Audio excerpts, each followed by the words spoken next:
সাক্ষী শুরু করছি জবাব চায় বাংলা। রাত পোহালেই আবার ভোট, উপনির্বাচন, মোটে 4টি কেন্দ্র। এই ভোটে সরকার বদলাবে না, শাসক দল বা বিরোধী দলের সমীকরণে বিশাল কোনো হেরফেরও হবে না। এক কথায় বলা যায় নিয়ম রক্ষার ভোট। কিন্তু বাংলার ভোটে তো হিংসাই নিয়ম, অন্তত তেমনটাই তো বলছে গত কয়েক দশকের পরিসংখ্যান। মেগা ভোট হোক বা মিনি ভোট, ছায়ার মতো বাংলার ভোটকে অনুসরণ করে হিংসা, হানাহানি। এই পরিস্থিতি যেটা বিরোধীরা অভিযোগ করে আসছিল এই বিধানসভা নির্বাচনের পর থেকেও, যে ভোট পরবর্তী হিংসায় আক্রান্ত তারা, তা নিয়ে বিতর্ক হয়েছে, তরজা চলেছে। কিন্তু পরিস্থিতি বদলানোর দাবি জানিয়েছিল বিরোধীরা। এই পরিস্থিতি নিয়ে শোরগোল পড়ে গিয়েছিল গোটা রাজ্যে। এই পরিস্থিতি অর্থাৎ বাংলায় ভোট এলে মায়ের কোল কেন খালি হবে? আর কতদিন এই পরিস্থিতি? আর কতদিন বুকে ভয় নিয়ে ভোটের লাইনে দাঁড়াবেন বাংলার মানুষ? আজ শুধু আমি নই, এ প্রশ্নের জবাব চায় বাংলা। নিয়ম রক্ষার নির্বাচন, নিয়ম করে হিংসা। রাত পোহালেই 4 কেন্দ্রে উপনির্বাচন। এই ভোটে সরকার বদলাবে না, শুধুমাত্র কিছু সংখ্যার এদিক ওদিক হওয়া ছাড়া। শাসক বা বিরোধী দল কারোরই কিছু যায় আসবে না। কিছু মানুষ ভোটের লাইনে দাঁড়িয়ে গণতান্ত্রিক অধিকার প্রয়োগ করবেন। দেখতে গেলে নিয়ম রক্ষার নির্বাচন, কিন্তু বাংলার ভোটে হিংসাই তো নিয়ম, যার অন্যথা হয়নি এই 4 কেন্দ্রে উপনির্বাচন ঘিরেও।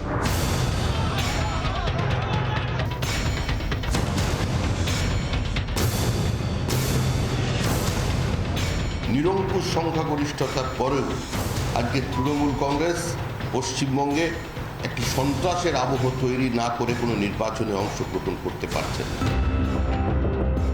উত্তরবঙ্গে দিনহাটা এবং দক্ষিণবঙ্গে শান্তিপুর, গোসাবায় নির্বাচন রয়েছে কলকাতা সংলগ্ন খর্দ বিধানসভা কেন্দ্রেও।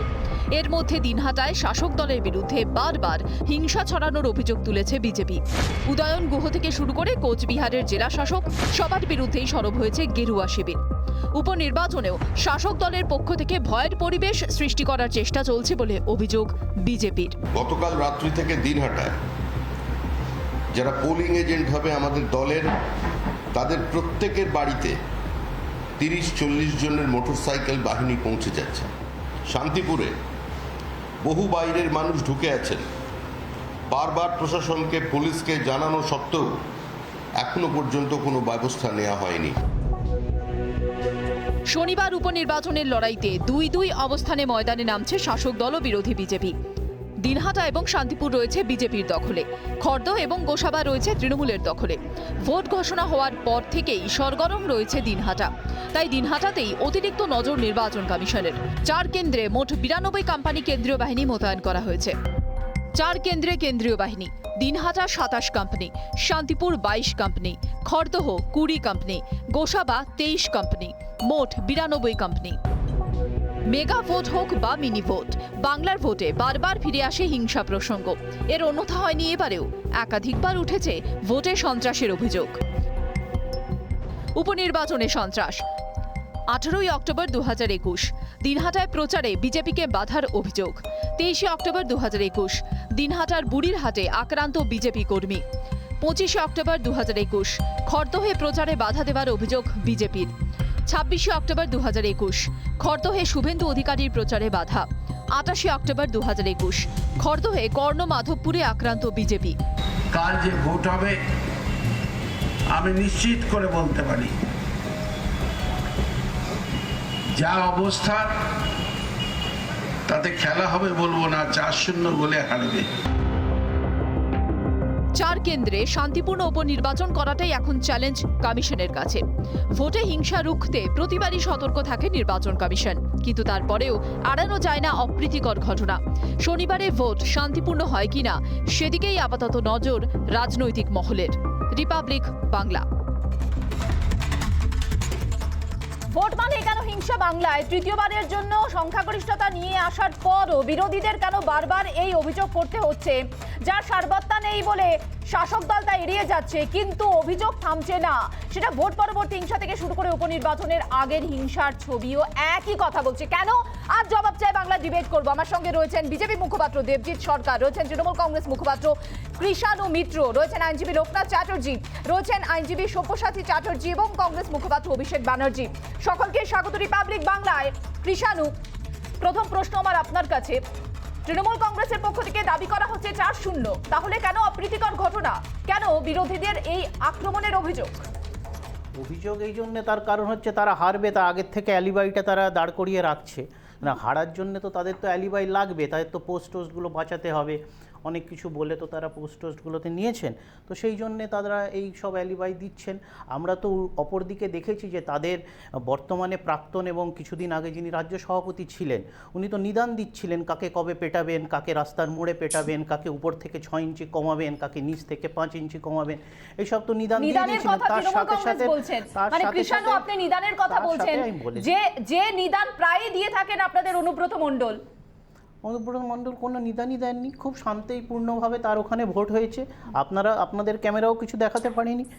এইগুলো মানে আপনি যদি কারুর রেটরিকে যান তাহলে দেখবেন যে আখেরে আমাদের যিনি ক্যান্ডিডেট দিনহাটাতে, উনি নিজে আক্রান্ত হয়েছিলেন এই বিজেপির গুন্ডাদের দ্বারা। আপনি বারবার দেখবেন যে আজকে একটা আসন বাদ দিয়ে বাকি 3টে আসনে আমরা 50% প্লাস ভোট পার্সেন্টেজ এনজয় করছি 2021-এর যে সদ্য অ্যাসেম্বলি ইলেকশনটা হলো। তো আমরা খুব কমফোর্টেবল জায়গাতে আছি, একমাত্র শান্তিপুরে যেখানে আমাদের ভোট পার্সেন্টেজ 50% থেকে কম ছিল, তো সেটাকে আমরা রিকভার করে নেব। এবং ভোটের আপনি তাহলে বলতে চাইছেন যে বিরোধীদের অভিযোগের সত্যি কোনো সারবত্তা নেই? তো বিরোধীদের বলতে আপনি কাকে বোঝাচ্ছেন? এখানে তো বিরোধীদের বলে কিছু নেই, তার কারণ যে সবাই মিলে লক স্টক অ্যান্ড ব্যারেল একটা বিরোধী দলে নিজেদের ভোট নিজেদের সাপোর্ট সব ট্রান্সফার করে দিয়েছিল। তো দের বলে তো কিছু নেই, একটি দল আছে যেই দলটি আগ বাড়িয়ে 19-এ হাফ 21-এ সাফ করছিল। যে অভিযোগ সেটা তো একটি দল করেনি, একটি দল করেনি, যে এই দলটি মুখ্যত করেছে। কিন্তু আখেরে যদি ডেটা দেখেন, আমাদের কর্মীরা ম্যাক্সিমাম আক্রান্ত হয়েছেন, ম্যাক্সিমাম আমাদের ফেটাল ইঞ্জুরিজ হয়েছেন এবং ম্যাক্সিমাম মারাও আমাদের কর্মীরা গেছে। তো আমরা তো জানি যে এটা তো পরম্পরাগতভাবে হচ্ছে, যে বিজেপি ইলেকশনের আগে থেকে মারবো কাটবো, রাস্তার মোড়ে অনাথ করে দেবো, বিধবা করে দেবো, এইসব কথা তো বিজেপির মুখে, এবং সেটাকেই তারা চরিতার্থ করছিলেন এতদিন। এখন ভোটে হেরে গিয়ে এই যে 200-র সংখ্যা দিয়ে 100 ছুঁতে পারলাম না, তার জন্য তো অ্যালিবাইগুলো অনেক রকম দিতে হবে। তাদের সভাপতিকে চলে যেতে হয়েছে। আজকে এই 4টা নির্বাচনের মধ্যে 2টো আসনে নির্বাচন অত্যন্ত খুব দুঃখজনক, কেন কি সেখানকার প্রার্থী মারা গেছেন, কিন্তু বাকি 2টো আসনে দিনহাটা এবং শান্তিপুরে কেন নির্বাচন হচ্ছে? এতই যদি মানুষের ভোটের সম্মান জানান, এত যদি মানুষের ভোটকে আপনারা মাথায় রাখেন, তাহলে ভোটটা হচ্ছে কেন সেটা একটু বলুন। যে দিনহাটা থেকে সেখানকার বিজেপির জয়ী প্রার্থী কেন পালিয়ে গেলেন? আজকে শান্তিপুর থেকে সেখানকার জয়ী প্রার্থী কেন পালিয়ে গেলেন? দেবজিৎ, ভবানীপুরে কেন ভোট হয়েছিল? ভবানীপুরে কেন ভোট হয়েছিল এই প্রশ্ন করতেই পারি। তার আগে রাজ্য নেতা কেন্দ্রের নেতা কি বলেছেন। আমি গোসাবার দায়িত্বে ছিলাম বিজেপির পক্ষ থেকে। গোসাবায় কি চলছে সেটা একটু বলে নিই, তাহলে সুবিধা হবে। নিচের লেভেলে কি চলছে? গোসাবায় জয়ন্ত নস্কর, ওখানকার মাননীয় বিধায়ক, তিনি দেহ রেখেছেন, তৃণমূলের লোক ছিলেন। উনি এলাকাতে শওকত মোল্লা, জাহাঙ্গীর মোল্লা এদেরকে ঢুকতে দেননি, তৃণমূল করতেন, আরএসপি থেকে আসা। কিন্তু এই ঝামেলাতে যেটা দাঁড়ালো যে জয়ন্ত নস্করের ছেলে বা তার চারপাশের পরিমণ্ডলের তার যারা সহকর্মী ছিলেন তাদেরকে কাউকে টিকিট দেওয়া হলো না, দেওয়া হয়েছে শওকত মোল্লার অনুগত সুব্রত মণ্ডলকে। এরপরে কী হলো, এটা ওনাদের আভ্যন্তরীণ ব্যাপার, আমার কিছু বলার নেই। যেটা নিয়ে বলার, বালি 1 বলে একটা অঞ্চল আছে, সেটা হচ্ছে বালি একটা দ্বীপ। 9টা গোসাবাতে 9টা দ্বীপ আছে, তার মধ্যে বালি একটা দ্বীপ। আমি একটু বলে নিই। গত কালকে রাত্রির থেকে 247 নম্বর বুথ লক্ষণ মান্না, 48-এ মিঠুন মণ্ডল, 49-এ তপন মণ্ডল, 50-এ বাবুরাম মণ্ডল, 51-তে রাধেশ্যাম বিশ্বাস দেবজ্যোতি মণ্ডল, 55-তে 255-তে বিপ্লব মণ্ডল প্রশান্ত মণ্ডল, 257 নির্মল সর্দার, 257-তে লব লস্কর, 57 বলছি 257-রে সুজয় সর্দার বাইক নিয়ে ঘুরছে, প্রত্যেকের বাড়িতে বাড়িতে যাচ্ছেন, ধমক দিচ্ছেন, লম্বা করে মিছিল করছেন, ধর মুন্ডু আলাদা করে দেবেন বলেছেন এনারা। আমরা লিখিত জানিয়েছি, এসডিপিওকে জানিয়েছি, তার সঙ্গে পুলিশ অবজারভারকে জানিয়েছি। অন্যায় অত্যাচার আর আপনাদের এই আজকের প্রতিবেদনে হচ্ছে সন্ত্রাস। কৃষাণুদা যেটা বলছেন, কৃষাণুদা একটা গ্রেটার পার্সপেক্টিভ নিয়ে কথা বলছেন, জগতের কোথায় কি হচ্ছে কোথায় না হচ্ছে, কে কি বলেছে, ভোটের মুখে কোথায় বলেছে। আমি মাইক্রো লেভেলে বলছি, যে নামগুলো বললাম এই নামগুলোর পেছনগুলো দেখাও। না না, এই লেভেলে আজকে আপনারা 200 এর বেশি সিট তাদের, আপনাদের 70 এর বেশি সিট, তাহলে কেন তাদেরকে আমি বলতে চাই, আমি সেটাই বলতে চাই। এই যুক্তিটা দিয়েছেন কৃষাণুদেব জি। আমাকে একটু বলতে দিন কৃষাণুদা, আপনি যতক্ষণ বলেছেন আমি বলিনি। আপনারা 53% ভোট পেয়েছিলেন। আজকে শওকত মোল্লার সমর্থিত প্রার্থী দেওয়ার পরে আপনাদের হিন্দু ভোটের পোলারাইজেশন হবে বলে সেই ভয়তে এই লেভেলে মাইক্রো লেভেলে ম্যানেজমেন্ট করতে হচ্ছে, ভয়ের ম্যানেজমেন্ট, সন্ত্রাস নিয়ে ম্যানেজমেন্ট করতে হচ্ছে। এই জায়গাটাতে এই জায়গাটার হচ্ছে অবস্থা। তার জন্য মুখ্যমন্ত্রী কত মুখ খুলেছেন? মুখ্যমন্ত্রী তো ইসকনের ছুটি পরে ইসকনের রশি টানেন। ইসকনের দুজন সাধক মারা গেছেন, কথা বলেছেন মুখ্যমন্ত্রী, কথা মুখ্যমন্ত্রীর ভাইপো বলেছেন। আসলে মুখ্যমন্ত্রীকে বলতে হবে, মুখ্যমন্ত্রীকে আসলে বলতে হবে তিনি দুধের গাইদের লোক, তিনি দুধের গাইদের নিয়ে কাজ করবেন। মুখ খুলতে কথা বাড়িয়ে লাভ আছে কোনো? কথা বাড়িয়ে লাভ আছে কোনো? দুধের গাইদের এই ভোটে তো দুধের গাইদের ছিল না। এখন আপনারা এখানে হিন্দুদের দায়িত্ব নিচ্ছেন। আরে বাংলাদেশে কারা মেরেছে? ভারতীয় মুসলমানরা মেরেছে। তাহলে ভারতীয় মুসলমানদের তো মুসলমানরা তো মারেনি। তাহলে আপনারা বাংলাদেশি উগ্রবাদী মুসলমানদের বিরুদ্ধে একটাও কথা বলতে কেন পারছেন না? আমার কথা পরিষ্কার, যে সন্ত্রাস বাংলাদেশের পক্ষে, আপনারা কি সন্ত্রাসের পক্ষে? কৃষাণুদা তৃণমূল কংগ্রেস কি পশ্চিমবাংলার সন্ত্রাসের পক্ষে? এই চারটে ভোটের সন্ত্রাস হোক আপনারা কি চান? আগে এই কথা পরিষ্কারভাবে বলুন। নির্বাচন কমিশন আপনাদের কেন্দ্রীয় বাহিনী, আপনারা মিটিংও করছেন। নির্বাচন কমিশন আমাদের অফিসারের সাথে মিটিংও করছেন, তারপরে সবার আগে এটা বেসিক্যালি সত্যিটা বলুন। নির্বাচন কমিশন যদি আমাদের আমি তাহলে আপনারা বলছেন না কেন? আপনারা ভোটে অংশগ্রহণ করছেন কেন? যার ফলে আপনারা অংশগ্রহণ কেন করছেন এই ভোটে? আমি আসবো কৃষাণু দেবজিতের কাছে আসবো, আমি লোকনাথ বাবুর কাছে যাব এবং সব্যসাচী যে দুজন আইনজীবী রয়েছেন আমার সঙ্গে। আমরা প্রচুর ডিবেট করেছি এখানে, লোকনাথ বাবু এবং সব্যসাচী আমার সঙ্গে জবাব চাই বাংলার ডিবেটে আপনারা অনেক দিন ছিলেন, যেখানে রাজ্যে ভোট পরবর্তী হিংসা হয়েছে এই বিষয়টা স্বীকার করতে শাসক দল নানান রকমের যুক্তি অস্বীকার করতে তারা সাজিয়েছে, তারা শেষ পর্যন্ত স্বীকারই করলেন না। কিন্তু কৃষাণু আজকে বসে এই জবাব চাই বাংলার ডিবেটে তিনি বলছেন যে না, হিংসা হয়েছিল কিন্তু সেখানে তৃণমূল কংগ্রেসের যারা কর্মী তারা বেশি আক্রান্ত হয়েছেন। তাহলে যে সংখ্যাগরিষ্ঠতা নিয়ে যে দল আসছে সেই দলের কর্মীরা আক্রান্ত হয়েছেন সেটা স্বীকার করতে বা সেটা বলতে এতটা মাস তাদের সময় লাগলো, যেখানে তারা বিচ্ছিন্ন ঘটনা বলে এড়িয়ে গিয়েছিলেন। লোকনাথ বাবু, না, আমাদের প্রথম বিষয়টা হচ্ছে যে আজকে নির্বাচনের আমাদের হিংসা বারবার। আজ দেখবেন 2016 সালে যদি আগের অ্যাসেম্বলি ইলেকশনে ফিরে যাই, তখন আমরা দেখলাম সৌমেন মিত্র কতটা একটা বিরাট রোল নিয়ে অনেকটা এক ঠান্ডা করেছিলেন যদি বলা যায়। তারপরে সৌমেন মিত্রকে করা হলো, বহু বছর ওসিডব্লিউ করে রাখা হলো।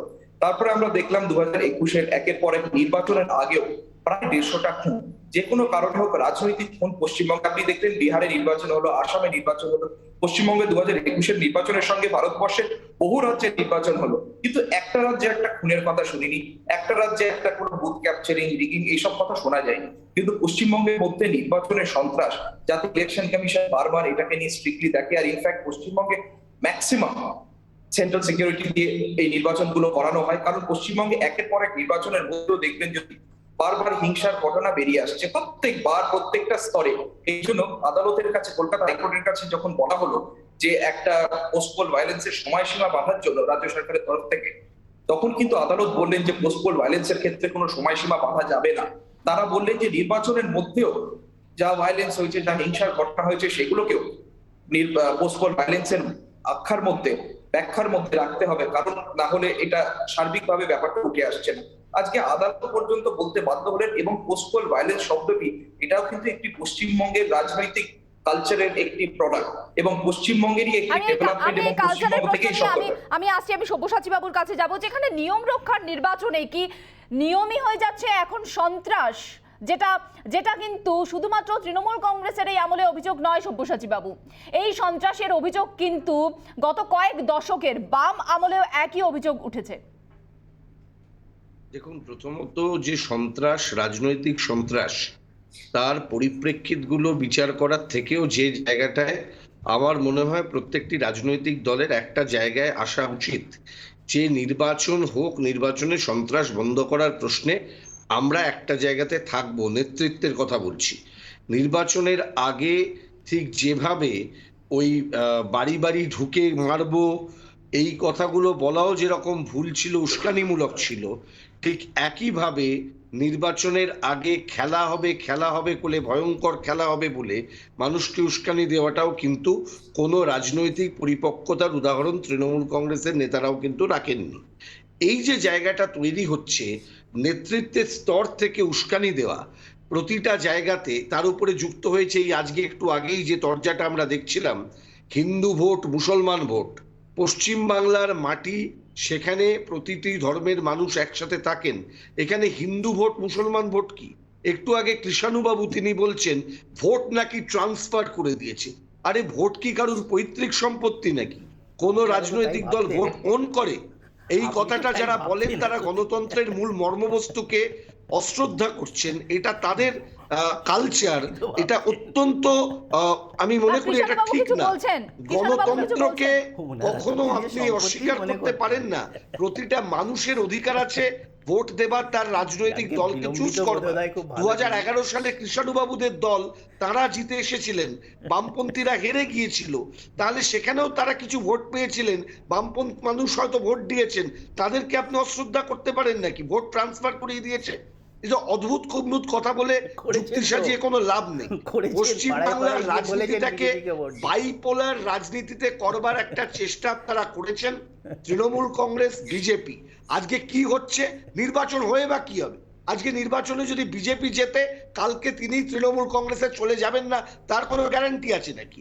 4টি কেন্দ্রে আমরা দেখতে পাচ্ছি গত নির্বাচনে, যেটা সাধারণ নির্বাচনে যিনি বিজেপির প্রার্থী, এই নির্বাচনে তিনি তৃণমূলের হয়ে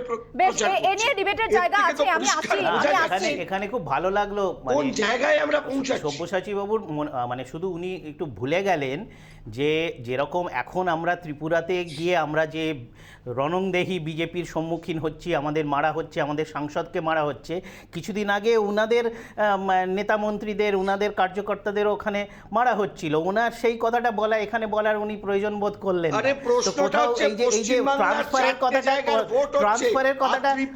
সেখান থেকে প্রমাণিত হয়ে মানিক সরকারকে গিয়ে তৃণমূল কংগ্রেসের কাছ থেকে ত্রিপুরার রাজনীতি শিখতে হবে না। ত্রিপুরার মানুষ, ত্রিপুরার লোকাল বডি নির্বাচন হচ্ছে, সেখানে বামপন্থীরা লড়াই করছে, বুক চিতিয়ে লড়ছে। আপনাদের ভাবতে হবে না ওটা নিয়ে। ওখানে আপনারা যাচ্ছেন, গোয়া যান, ত্রিপুরা যান, যেখানে আপনারা বিজেপিকে স্পেস ছেড়ে দিয়েছেন, আমরা সেখানে যাব। আপনি পশ্চিম বাংলা নিয়ে আমরা যাব। পশ্চিম বাংলার পার্টি, পশ্চিম বাংলা নিয়ে ভাবুন না। না না, আমরা সর্বভারতীয় আমি এখানে একটা বক্তব্য শোনাতে চাইবো মুখ্যমন্ত্রী মমতা বন্দ্যোপাধ্যায় ত্রিপুরাতে গিয়ে রাজনৈতিক হিংসা নিয়ে কি বলেছেন আমি শোনাতে চাইবো, তারপর আসছি ডিবেটে। মণিপুরেও ছিল। বাংলাটা ত্রিপুরা হয়ে যায়নি এখনো, কোনোদিন হবে না আমরা থাকাকালীন। বাংলাটা ত্রিপুরা নয় যে গেলেই মাথায় মারো। ইলেকশনের পরে আপনারা তো সবাই ছিলেন উত্তরবঙ্গে, কটা হিংসা দেখেছেন, কটা উৎসব দেখেছেন তৃণমূলের, কজনকে মারা হয়েছে, কটা আনন্দ মিছিল বেরিয়েছে। বিজেপি ঘ্যা করে ঘুরে বেড়াচ্ছে, হুক্কা হুয়া করে ঘুরে বেড়াচ্ছে, আর রোজ মিথ্যে কথা বলে বেড়াচ্ছে হিংসা হিংসা হিংসা। ওরে ত্রিপুরার দিকে তাকিয়ে দেখ, charity begins at home. Debjit বাবু, আপনাকে 1 মিনিট সময় দেব। ত্রিপুরাতে বিজেপির দ্বারা আক্রান্ত হওয়ার অভিযোগ তৃণমূল কংগ্রেস, তারা অভিযোগ করছে সুস্মিতা দেব ইতিমধ্যেই সুপ্রিম কোর্টের দ্বারস্থ হয়েছেন, সেখানে মুখ্যমন্ত্রী বলছেন যে বাংলাকে ত্রিপুরা হতে দেবেন না। 1 মিনিট সময়। দেখুন, মুখ্যমন্ত্রী আমারও মুখ্যমন্ত্রী, কিন্তু মাননীয় সুলভভাবে তুই তোকারি তো করতে পারবো না। এখানে 144 জন খুন হয়েছেন, ধর্ষিতা হয়েছেন, আরও অন্তত 20 জন। তাহলে 144 আর 20 যোগ করলে 164 জন হয়।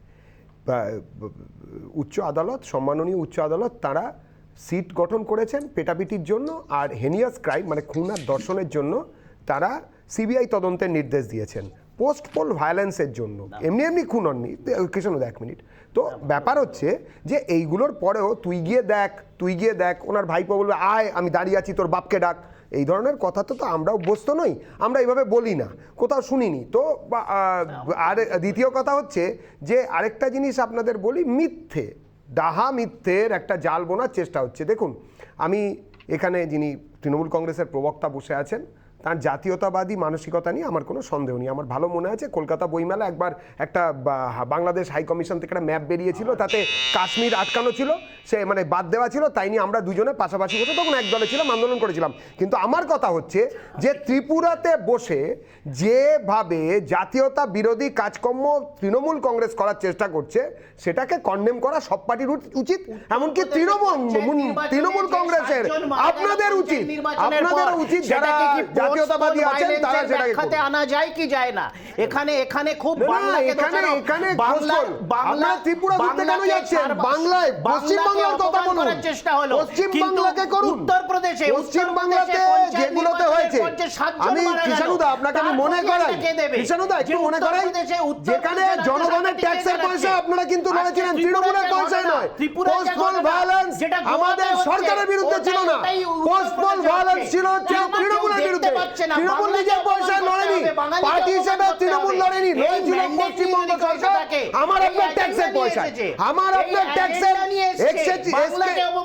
আমার আপনার ট্যাক্সের পয়সা লড়েছে। কৃষাণুর প্রতি আমার প্রশ্ন আছে, একটা কৃষাণুর প্রতি প্রশ্ন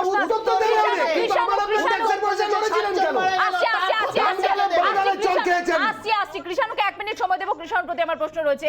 ত্রিপুরাতে তৃণমূল কংগ্রেস আক্রান্ত হচ্ছে বলে অভিযোগ করছেন, গোয়াতে পোস্টার ছেঁড়া হচ্ছে, তৃণমূল কংগ্রেস আক্রান্ত হচ্ছে বলে অভিযোগ করছেন।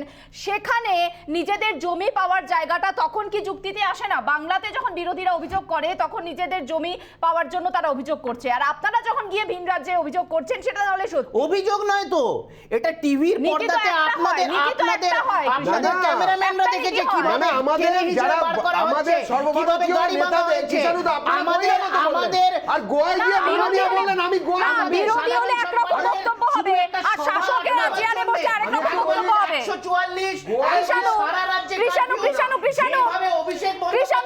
সভা আটকাবার জন্য নগ্ন চেহারা হয়ে গেল। বিশাল বড় নেতা মনে হচ্ছে তাকে আটকাতে আমাদের এত কিছু করতে হবে। তার কারণ হচ্ছে প্রধানমন্ত্রী থেকে না, সে তো নিশ্চয়ই মাঝে মাঝে তো দিল্লি যাচ্ছেন, ওই তো সপ্তমীতেই ঢাকা পাঠিয়েছিল, দিল্লি তো গিয়েছিল। ভয় তো কারা পাচ্ছে বোঝাই যাচ্ছে, আমরা তো ভয় কারা পাচ্ছে বোঝাই যাচ্ছে। ও সপ্তমী অষ্টমী মাঝে মাঝে দিল্লি যাচ্ছে, ছেড়ে দিন। আমাদের কথা হচ্ছে সেখানে কালিমা লিপ্ত করে, এটা সব হবে। ঠিক আছে ঠিক আছে ঠিক আছে ঠিক আছে। কৃষাণু বিরোধী দল হলে একরকম বক্তব্য হবে, শাসক হলে একরকম বক্তব্য হবে, সেটা রাজ্য ভেদে বক্তব্য পাল্টাবে। আপনি বলুন, আপনি সব পুরো রাজ্যটাকে সিআরপিএফ দিয়ে মুড়িয়ে দিলেন, আমাদের অ্যাপয়েন্টেড সব এসপিদের চেঞ্জ করে দিলেন, বিজেপির সাথে কেন্দ্রীয় বাহিনীর অফিসাররা গোপন বৈঠক করছে, আমাদের সরকারের অ্যাপয়েন্টেড এইবার আমি এটাই তো জানতে চাইছিলাম, তৃণমূল কংগ্রেসের অ্যাপয়েন্টেড এসপিদের দিয়ে বৈঠক করতে কিন্তু সেটা হয়নি। এটাই তো রাগের কারণ, এটাই দিস ইজ দ্য কজ। আমাদের অ্যাপয়েন্টেড এসপিদের কেন চেঞ্জ করা হয়েছে? This is the cause. Exactly মানুষের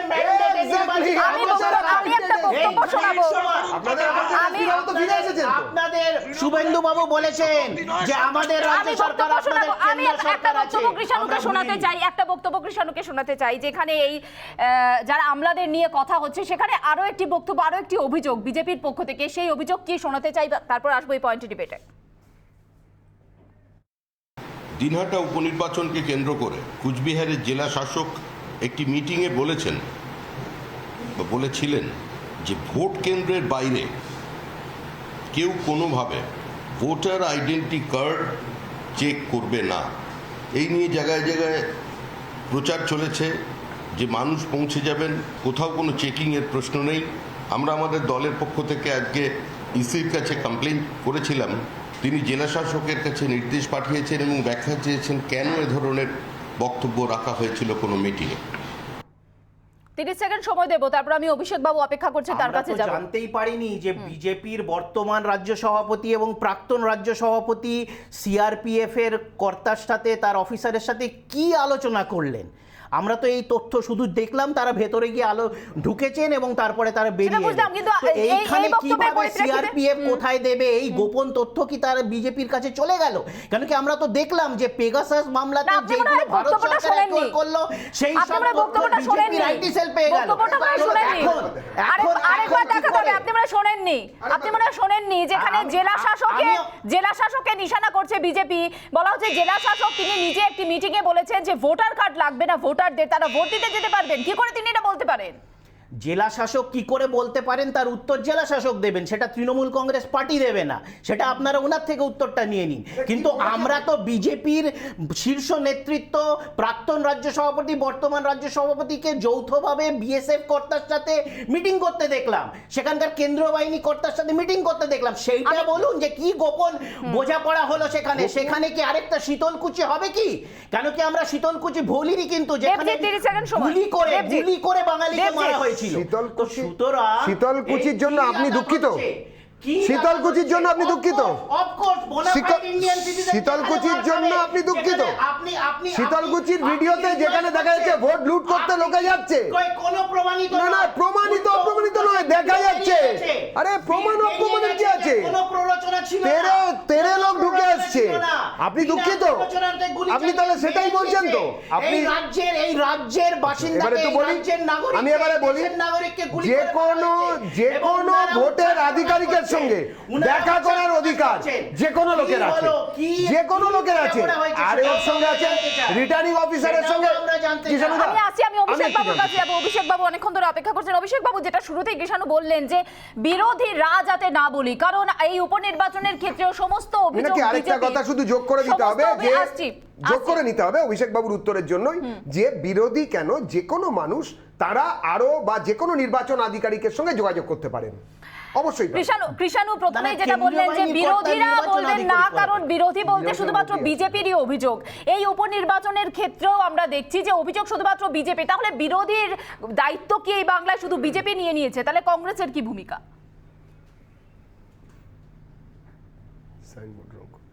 বেশ লাগছিল, মানে প্রাক্তন বিজেপি এবং ভবিষ্যৎ তৃণমূলের ভেতরের এই খেউটা এতক্ষণ ধরে যে মানে আলাপ আলোচনাটা হচ্ছিল, আমি শুনে জাস্ট অবাক হয়ে যাচ্ছিলাম। দিনহাটা নিয়ে কথা হচ্ছে। দিনহাটার আমার সদ্য বিধায়ক নীতিশ প্রামাণিক, তার ইউএসপিটা যেন কি ছিল, অর্থনীতিতে বোধহয় তিনি পিএইচডি ছিলেন না। মানে আজকে উদয়ন গুহর সঙ্গে নিশীথ প্রামাণিকের লড়াইটা কি নিয়ে হয়েছিল কেন? এলাকা দখলে লড়াইটা, এলাকা দখলে। এবং একটু আগে আপনাদের স্টুডিওতে দুজনের ভাষাটা যা মুখোশটা করিয়ে দিন, দেবজিৎ এবং কৃষাণুর ভেতর মুখের ভাষায় কোনো পার্থক্য হবে না। পাবেন কি করে? ডিএনএ এবং শিক্ষা একরকম। তার কারণটা কি বলুন তো? একবার আমরা একটা স্লোগান দিয়েছিলাম, এদের আছেন অনুব্রত, ওদের আছেন দিলীপ ঘোষ, মুখের ভাষায় সবাই সমান, হয়তো এটা সঙ্গদোষ। আগে সঙ্গদোষটা ঠিক করুন, বাকি জিনিস পরে হবে।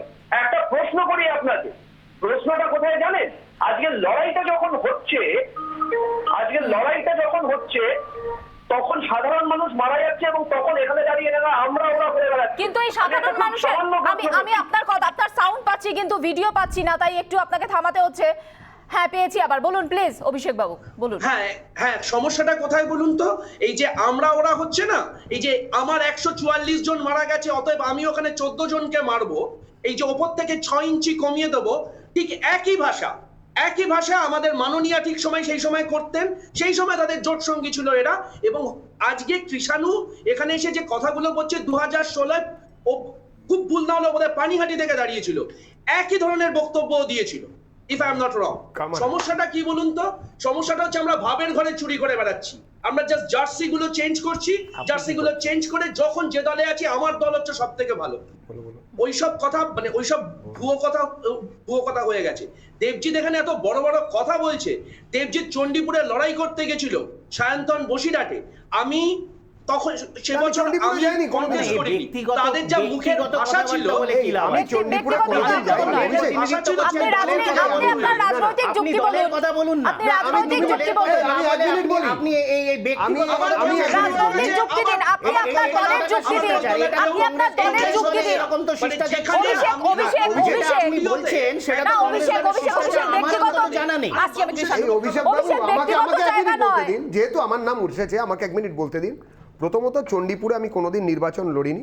দ্বিতীয়ত, আমি কোনোদিন কোনো অপভাষার প্রয়োগ আমিও কোনো বানিয়ে জায়গায় দিতে করেছি আমি সেটা ভিডিও দেখান আমি মেনে নেব। তৃতীয়ত আমি আপনাদের বলি যে দলেরই যেই থাকুন না কেন, বর্তমান অতীত ভবিষ্যৎ যাই হোক না কেন, প্রথম কথা আমাদের প্যানেলিস্ট যারা আছেন তারা একে অন্যের দোষারোপ করার থেকে বড় কথা এখন একটা জিনিস ঠিক করুন, বলুন আগে বুক চিতিয়ে যে কোনো নির্বাচনেই কোনো রকম সন্ত্রাস বাঞ্ছনীয় নয়। একমত কি একমত নয়, এই প্যানেল ডিসকাশনে শুধুমাত্র জল আর কংগ্রেসের কাজটা কি? কংগ্রেসের কাজটা কি? বড় গাছ পড়ে গেলে মাটি কাঁপা। প্রথম তখন তো বিজেপির ক্ষমতা ছিল না, তখন তো তৃণমূল কংগ্রেস জন্মায়নি। সেই সময় তো কংগ্রেসরা বলেছিলেন না বড় গাছ পড়ে গেলে মাটি কাঁপে। অভিষেক দা মনে করুন, বড় গাছ পড়লে মাটি কাঁপে কারা বলেছিল? প্রকারান্তরে কারা সরাসরি শিখেদের বিরুদ্ধে সংগঠিত দাঙ্গাকে সমর্থন করেছিল শুধুমাত্র একটা বড় গাছ পড়ে যাওয়ার জন্য? অভিষেক দা ভুলে গেলে হবে, আজকে মানুষের কথা বলছেন। আরে আন্দোলনে আপনাদের হাত কেটে নিয়েছিল, আপনাদের সমর্থকদের হাত চিহ্নে ভোট দেওয়ার জন্য যারা হাত কেটে নিয়েছিল তাদের সঙ্গে জড়িয়ে নির্বাচন যারা সাই বাড়িতে রক্তমাখা ভাত আপনাদের বাড়ির লোকেদের খাইয়েছিল, খুন করেছিল, সেই রক্তমাখা হাতে যারা মালিক তাদের সঙ্গে জড়িয়ে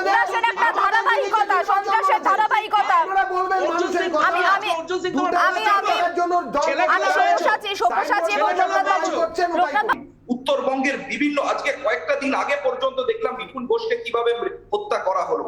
এরকম নির্বাচনোত্তর হিংসা এখনো পর্যন্ত বন্ধ হয়নি পশ্চিমবঙ্গে। এখনো পর্যন্ত মানুষ ঘর ছাড়া, এখনো পর্যন্ত আপনি বহু রাজনৈতিক অফিসে গিয়ে দেখবেন তারা কিন্তু রাজনৈতিক অফিসে গিয়ে তারা নিতে তাদের শরণার্থী হয়ে রয়েছে।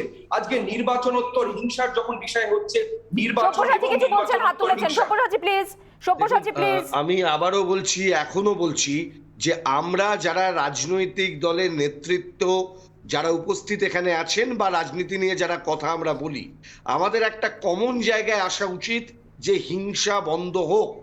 হিংসাকে করেছেন এই দায় চাপানোর রাজনীতি বন্ধ। আমরা এখানে বসে বসে লেকচার দেবো, কথা বলবো, কিন্তু যে মানুষটি ওখানে ভোট দিতে যাবেন বা যে মানুষটি ওখানে আক্রান্ত হবেন তাকে কিন্তু প্রোটেক্ট করার জন্য আমরা কিন্তু কেউ পৌঁছতে পারবো না। এটা কিন্তু মাথায় রাখবেন। আগুন জ্বালানো খুব সহজ। ওই যে দিনহাটায় যিনি এখন প্রার্থী হয়েছেন তৃণমূল কংগ্রেসের, তিনি সেখানে তার অভিজ্ঞতা থেকে জানেন দিনহাটায় আগুন তিনি জ্বালাতে গেছিলেন। এই যে আগুন জ্বালানোর যেটা প্রথম থেকেই বলা হচ্ছে যে প্ররোচনা, আমি ডিবেটের শেষ পর্যায়ে চলে এসেছি। শাসক দলের সবথেকে বড় কর্তব্য এবং দায়িত্ব এই মুহূর্তে যাতে এই ধরনের প্ররোচনা ছড়িয়ে না পড়ে এবং সেই অপ্রীতিকর পরিস্থিতি এড়ানোর দায়ভার কিন্তু শাসক দলের প্রাথমিকভাবে। কৃষাণু 30 সেকেন্ড সময়। নিশ্চয়ই আমরা চাই না যে কোনো রকমভাবে কোনো সে তার রাজনীতি যাই হোক, তার মতাদর্শগতভাবে তার বিশ্বাস যাই হোক, কিন্তু আমরা এরকম হিংসাকে চাই না। কিন্তু আমাদের দেখতে হবে যে প্ররোচনাটা কোথা থেকে আসছে।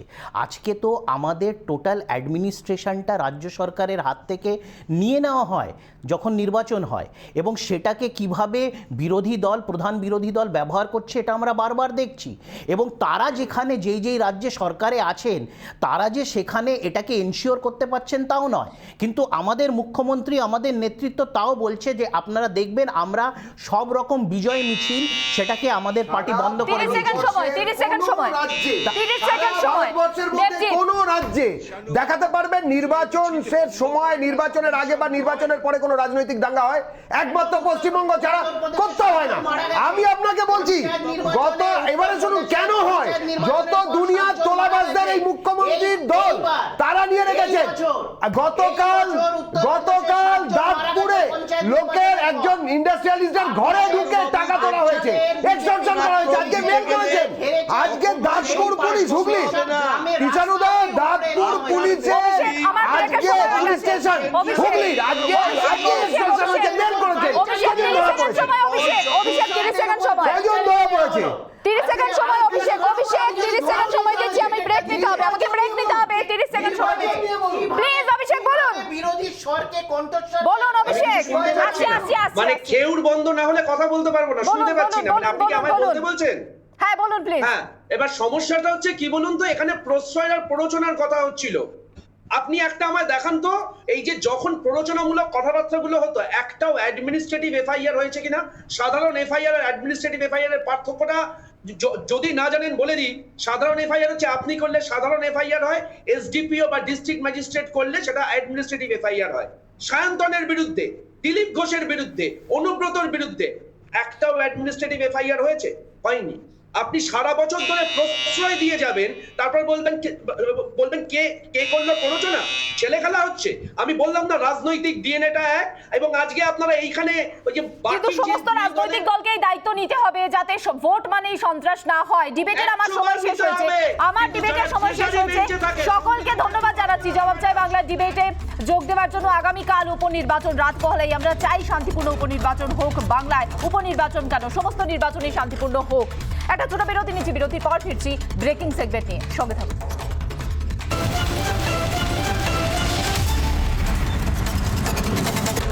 বিরতির পর জবাব চাই বাংলার ব্রেকিং সেগমেন্টে নজর রাখতে প্রথমেই এবার এই ব্রেকিং সেগমেন্টের শুরুতেই গোয়ার দিকে, কারণ গোয়ায় তৃণমূল সুপ্রিমো মমতা বন্দ্যোপাধ্যায় এই সফরে নজর রয়েছে এবং সেই গোয়ায় সফরে গোয়ায় বাংলার মডেলের প্রচার মমতা বন্দ্যোপাধ্যায়ের। বাংলার শিক্ষা, স্বাস্থ্য পরিষেবার খতিয়ান তৃণমূল সুপ্রিমোর মুখে। পেট্রোপণ্যের দাম বৃদ্ধি নিয়ে কেন্দ্রকে তোপ মমতার। গোয়ায় গিয়ে বাংলা মডেলের প্রচার তৃণমূল সুপ্রিমো মমতা বন্দ্যোপাধ্যায়। আর কি কি ছিল তার এই প্রচারে বিস্তারিত জানাতে সরাসরি গোয়ায় চলে যাব। আমাদের সঙ্গে রয়েছেন বিশাখা এই মুহূর্তে সরাসরি। বিশাখা, বাংলা মডেল তুলে ধরার চেষ্টা তৃণমূল সুপ্রিমো মমতা বন্দ্যোপাধ্যায়, আর কি বক্তব্য তার উঠে এসেছে গোয়ায়?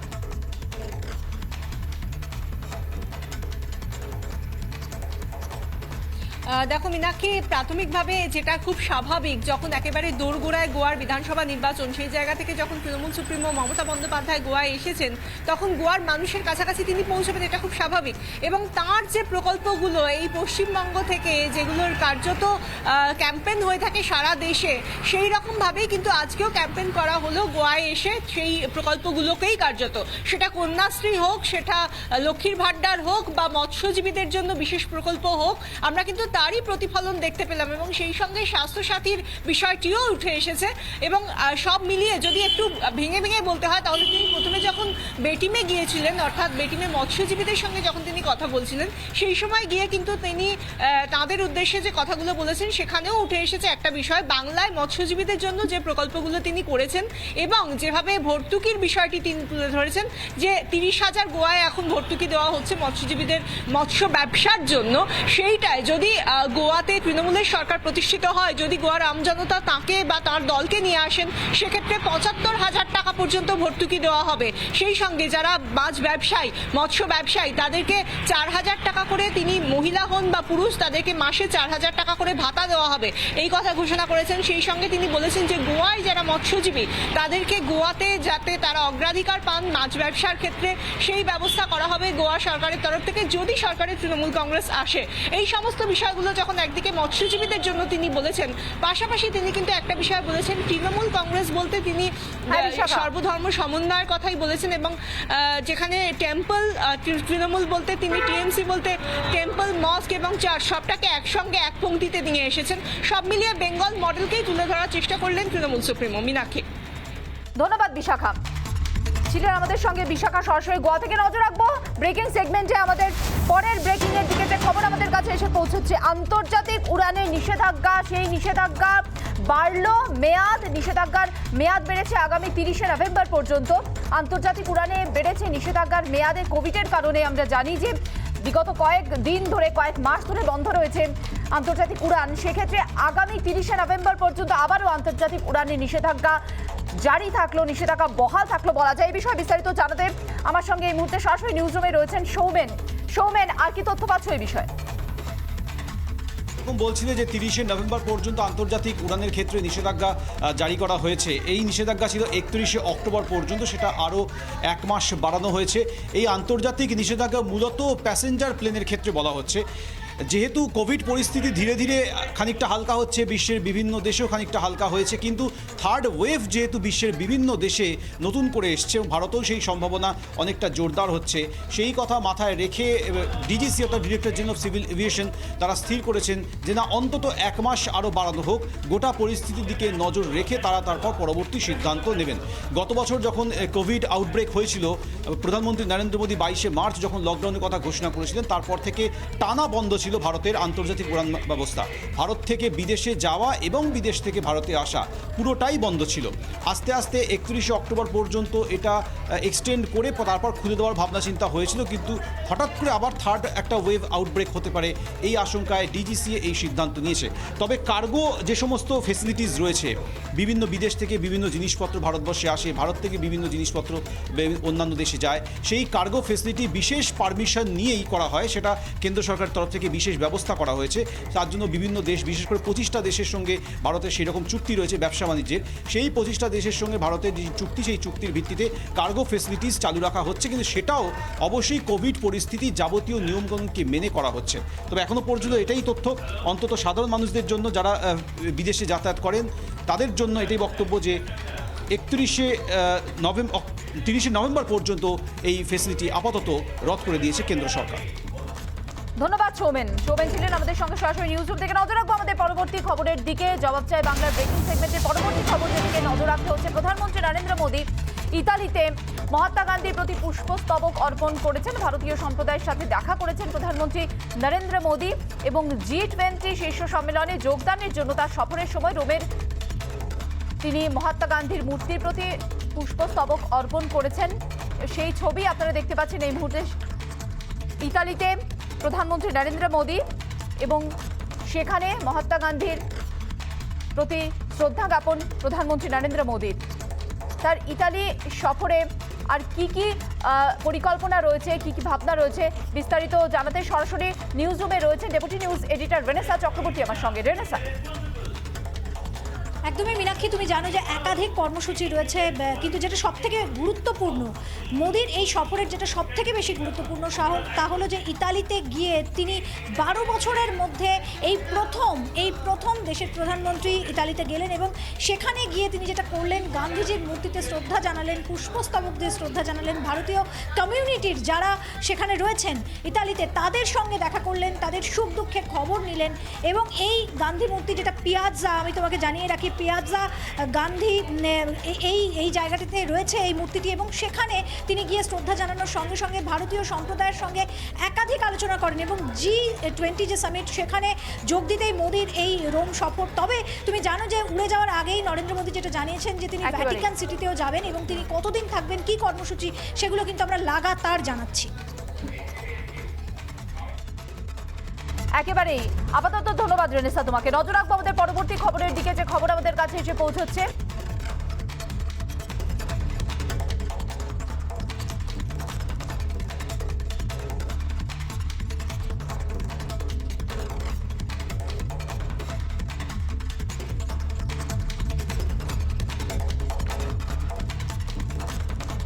আমরা যাচ্ছি আমাদের পরবর্তী খবরের দিকে। ইতালিতে প্রধানমন্ত্রী নরেন্দ্র মোদী এবং তার সেখানে নানান কর্মসূচি, নানান পরিকল্পনার কথা তুলে ধরলেন রেনেসা আমাদের সঙ্গে, এবং সেখানে মহাত্মা গান্ধীর কে শ্রদ্ধা জ্ঞাপন করেন প্রধানমন্ত্রী নরেন্দ্র মোদী। G20 সম্মেলনে যোগ দেবেন প্রধানমন্ত্রী মোদী এবং তার এই সফরের দিকে নজর রয়েছে সকলের।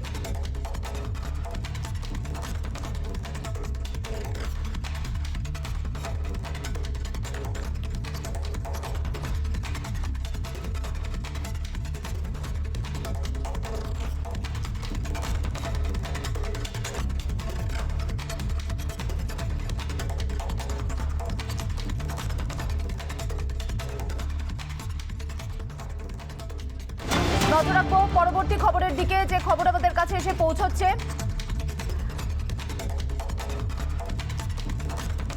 হাওড়া স্টেশন থেকে বিপুল পরিমাণ পোস্তর খোল উদ্ধার।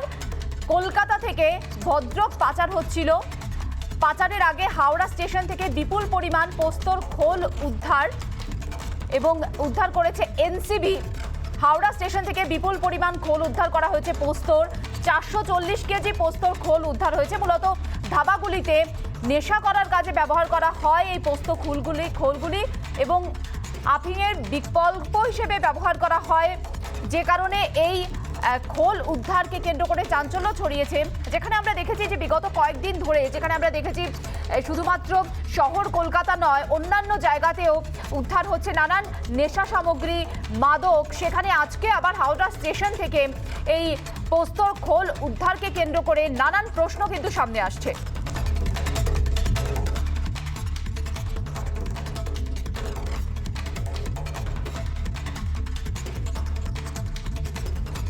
নজর রাখবো পরের খবরের দিকে। সেক্টর অফিসারকে ঘিরে ধরে ভোট কর্মীদের বিক্ষোভ।